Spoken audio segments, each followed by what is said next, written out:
कहानी के शुरू में हमें बताया जाता है कि न्यूजीलैंड में बहुत से लोग मर गए हैं हवा में मौजूद जहरीले बैक्टीरिया की वजह से। और इस वाकये के 2 साल बाद न्यूजीलैंड बिल्कुल वीरान हो गया है। यहाँ की गवर्नमेंट भी टूट गई है, बाकी दुनिया का राब्ता भी न्यूजीलैंड से बिल्कुल खत्म हो गया है और बचे हुए लोग अपने सर्वाइवल के लिए खुद कोशिशों में लगे हैं। भूख और बुरे हालात ने लोगों को जालिम बना दिया है। यहाँ कोई किसी के ऊपर एतबार नहीं करता। खाने के लिए ये लोग एक दूसरे को मार देते हैं। जीने के लिए ये एक खतरनाक जगह बन चुकी है। और इसी दुनिया में कैलन भी रहता है अपनी वाइफ के साथ, जो बेवजह किसी को मारने का कायल नहीं है। वो लड़ाई झगड़े से दूर रहता था, पर फिर भी उसे इन खतरनाक हालात में अपनी हिफाजत तो करनी ही थी, इसलिए गन उसके भी पास थी। जब वो किसी आदमी को अपने घर आता देखता है तो आसमान में गोली चलाकर उसे दूर रहने के लिए वार्न कर देता है, क्योंकि कैलन ने अपने रहने के लिए अपने गार्डन में कुछ सब्जियां उगाई थी बहुत मुश्किलों से। वो नहीं चाहता था कि कोई उसे लूट ले।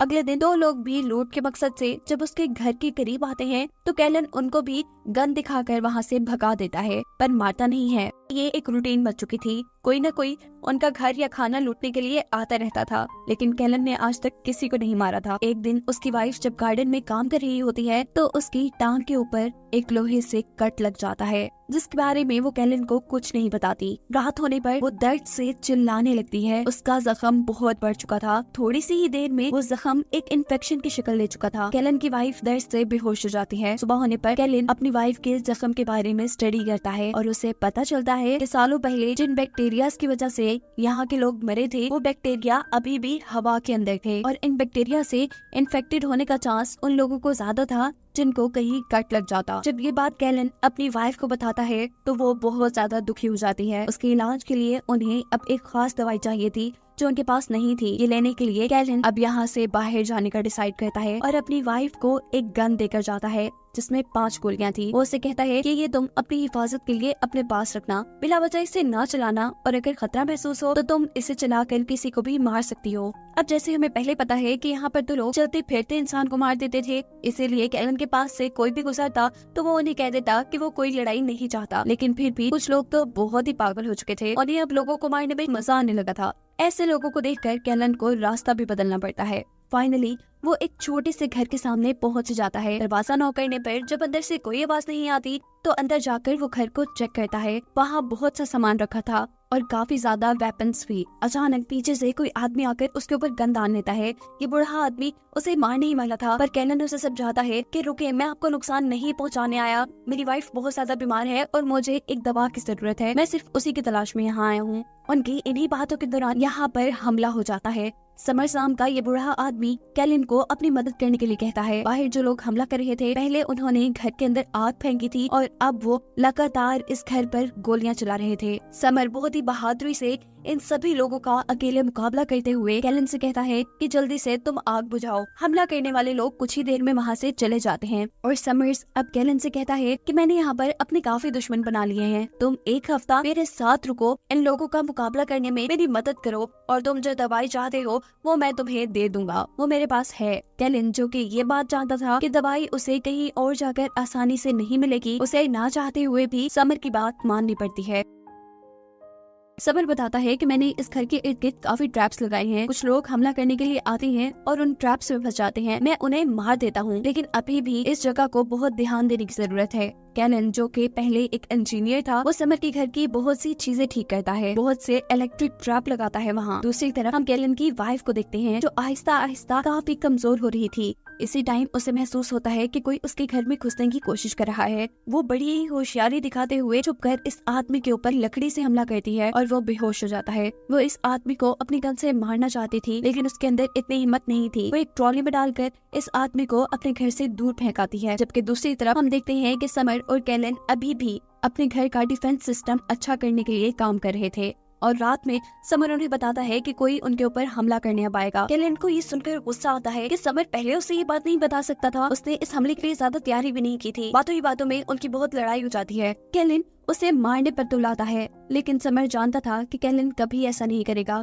क्योंकि उसे लड़ाई पसंद नहीं थी। शायद इस रात उनके ऊपर कोई हमला भी नहीं करता और सुबह होने पर जब ये शिकार को जाते हैं तो यहाँ बहुत से लोग उनके साथ लड़ पड़ते हैं। कैलन बेचारा इन लोगों से बहुत मार खा चुका था। इससे पहले कि ये लोग कैलन को मार देते, समर इन दोनों ही आदमियों को गोली मारकर खत्म कर देता है और कैलन से कहता है, क्या तुम बेवकूफ हो? क्या तुम्हें गोली नहीं मार सकते थे? इन्हें हर जगह इतनी अच्छाई भी अच्छी नहीं होती। घर आने पर ड्रोन से इनके घर पर हमला हो चुका था। समर और कैलन दोनों ही इन ड्रोन्स को शूट करके तबाह कर देते हैं। इन ड्रोन्स के तबाह होने पर हमला करने वाले लोग दोबारा हमला नहीं करते और चुपचाप वहाँ से चले जाते हैं। फिर सीन कट होकर अब हमें कैलन की वाइफ को दिखाया जाता है, जिसे अचानक फील हुआ था कि कोई उसके घर पर घुसकर छुप गया है। जब वो चेक करती है तो वहाँ एक छोटी बच्ची थी, उसकी फ्रेंड की बेटी, जिसकी फैमिली अब मर चुकी थी और मरने से पहले इस बच्चे की मॉम ने उसे कैलन की वाइफ के घर का बताया था, इसीलिए वो यहाँ आ गई थी। कैलन की वाइफ उसे घर पर रख लेती है, उसे खाना देती है और प्यार भी, क्योंकि कैलन की वाइफ कभी माँ नहीं बन सकती थी, इसलिए उसने इस बच्चे को हमेशा अपने पास रखने का फैसला कर लिया था।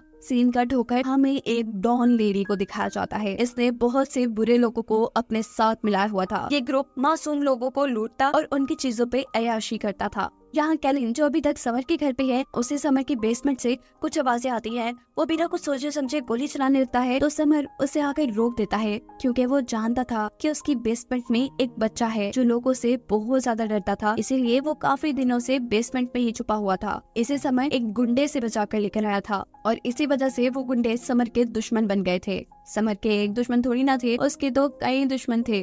कैलन की वाइफ जो अपने घर पे अब उस छोटी बच्ची के साथ रहती थी, उसके घर पर दोबारा वही बूढ़ा आदमी आ जाता है जिसे एक मर्तबा पहले भी उसने बेहोश करके घर से बाहर फेंका था। वो इस मर्तबा भी उसके ऊपर हमला करके उसे घर से बाहर फेंकाती है।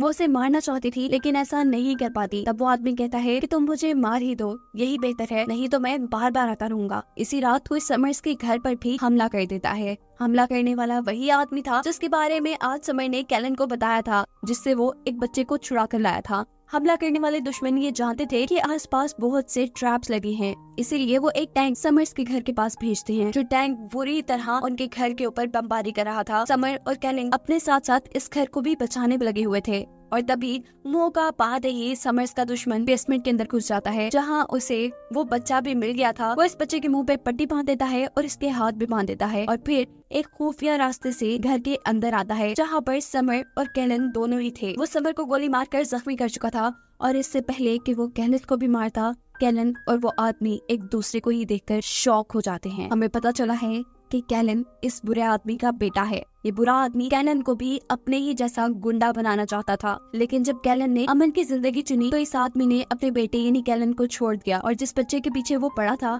कैलन के डैड अब उसे अपना बेटा बनाना चाहते थे। ना सिर्फ ये, बल्कि वो तो उसे बिल्कुल अपने जैसा गुंडा भी बनाना चाहते थे। ये बुरा आदमी यानी कैलन के डैड अपने साथियों को यहाँ से लेकर चले जाते हैं और अब सुबह हो जाती है। कैलन को समर्स के घर आए पूरा हफ्ता गुजर चुका था। वादे के मुताबिक अब कैलन को दवाई भी मिल जानी चाहिए थी। समर अपना वादा नहीं तोड़ता, उसे दवाई भी दे देता है और उससे कहता है कि तुम इस बच्चे को अपने साथ अपने घर ले जाओ, वो यहाँ पे बिल्कुल सेफ नहीं है। कैलन समर्स को छोड़कर नहीं जाना चाहता था। वो जानता था कि समर को उसकी जरूरत है, वो जख्मी है, लेकिन समर कहता है मेरी छोड़ो, तुम जाओ और जाकर अपनी वाइफ को बचाओ, ये एक छोटी सी चोट है। कैलन जैसे ही घर पहुँचता है तो छोटी बच्ची जो उसकी वाइफ के साथ रह रही थी वो इनके ऊपर गोली चला देती है, लेकिन शुक्र है कि उसका निशाना पक्का नहीं था। कैलन बहुत मुश्किल से उसे शांत करता है और फौरन अपनी बहुत ज्यादा बीमार वाइफ के पास जाकर उसे इंजेक्शन लगा देता है। उसकी हालत इतनी बुरी थी कि कैलन को लग रहा था कि वो बिल्कुल मर चुकी है, पर उसकी अच्छी किस्मत दवाई के असर करने पे जल्द ही वो होश में आ जाती है। लंच के टेबल पर ये लोग बातें करते हैं। कैलन अपनी वाइफ को अपने साथ लाए बच्चे से मिलाता है, जबकि कैलन की वाइफ उसे अपने घर पर मौजूद एक बच्ची से। ये दोनों वैसे भी बच्चे चाहते थे और अब इनकी फैमिली कंप्लीट हो चुकी थी,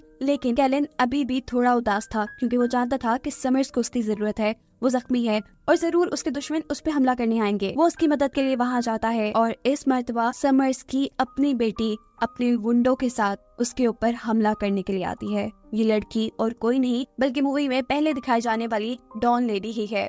अब सवाल ये था कि ये लड़की अपने डैड को ही क्यों मारना चाहती थी। क्योंकि उसके डैड ने उसे और उसकी मॉम को एक टाइम पर अकेला छोड़ दिया था जब उन्हें समर्स की सबसे ज्यादा जरूरत थी। वो इसी चीज का बदला लेने के लिए आज यहाँ पर मौजूद थी, लेकिन यहाँ अब समर्स की मदद के लिए कैलन भी आ चुका था। यहाँ एक छोटी सी जंग चल जाती है। कैलन और समर बहुत अच्छे से इनका सामना करते हैं। इसी दौरान हमें पता चलता है कि वो बुरा आदमी जो कि कैलन के फादर भी है, वो भी इस लड़की के साथ मिलकर समर्स पे हमला करने के लिए आ चुके थे। और इस मर्तबा अपने आप को बचाने के लिए कैलन अपने डैड को मारने में बिल्कुल नहीं हिचकिचाता। वो अपने डैड को मार देता है, जबकि दूसरी तरफ समर अपनी बेटी को एक इलेक्ट्रिक शॉक गन से बेहोश कर देते हैं। इस लड़ाई में बहुत से लोग मारे गए थे। समझ लें कि ये जंग ड्रॉ ही हुई थी, जिसमें अब उस डॉन लेडी के साथ ही उसे अपनी कार में बिठाकर यहाँ से ले जा रहे थे। समर्स अपने घर में अब महफूज था। उसका एक दुश्मन मर चुका था और एक हार कर जा चुका था, जबकि यहाँ कैलन भी अपने घर वापस आ चुका था। वो अपनी फैमिली के साथ अच्छी जिंदगी गुजारना चाहता था, इसलिए वो अपने घर के चारों तरफ वो ट्रैप लगा देता है